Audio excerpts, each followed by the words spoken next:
Alors les petits amis, toujours en forme, bien content de vous retrouver ce soir pour continuer notre chemin.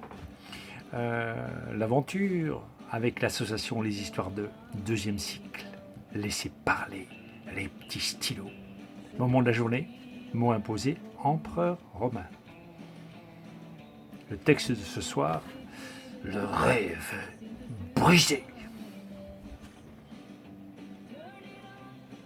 Le soleil radieux écrasait de ses rayons les toitures de la cité. Pas un nuage, ni même un souffle de vent, mais une clameur montante qui sourdait à travers les ruelles, puis les larges avenues pour acclamer celui qui se rendait au cirque. La plèbe criait sa victoire à son dieu vivant, porté par une cohorte de soldats cuirassés avançant à petits pas serrés et cadencés.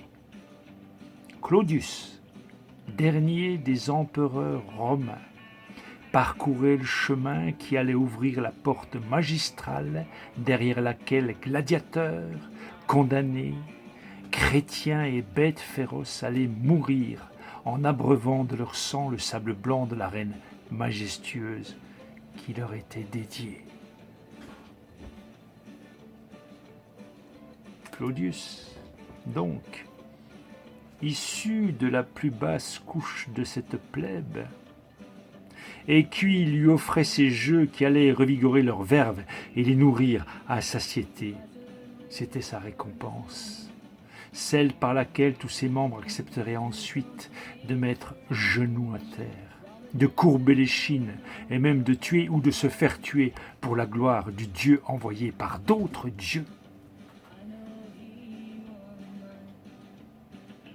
Après que le rameau d'olivier fut jeté par Claudius sur le sable encore blanc, donnant alors le signal que les jeux pouvaient commencer, une clameur scandant « Claudius, Claudius, Claudius » vint alors remplir l'enceinte, agité de 1000 bras et s'élevant vers les cieux. « Claudius, Claudius, Claudio, Claudio, Claudio ! Mais t'attends pas qu'il y ait un dieu. La sieste est terminée, hein. Claudio, Claudio. Mais faut poser le tuyau et reboucher la tranchée, hein. » C'était Raymond.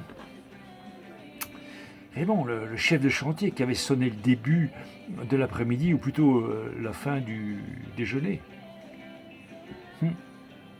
Les jeux étaient finis sans avoir jamais vraiment commencé. Le cirque s'était vidé et la porte refermée. Avec une telle chaleur, les cigales avaient décidé de siester, alors que Raymond et Claudio, suant, sang et eau, poussaient des « hein » et des « oh, oh ».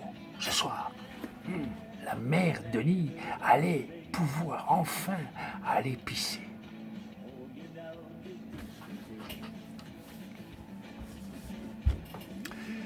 C'est un texte qui est signé Diplo. Diplo, il nous a habitués à ce genre de choses. On commence par quelque chose et puis on finit par autre chose. Ben oui, c'est comme ça. Mais c'est ce qui fait le charme aussi. Allez, les petits amis, à bientôt.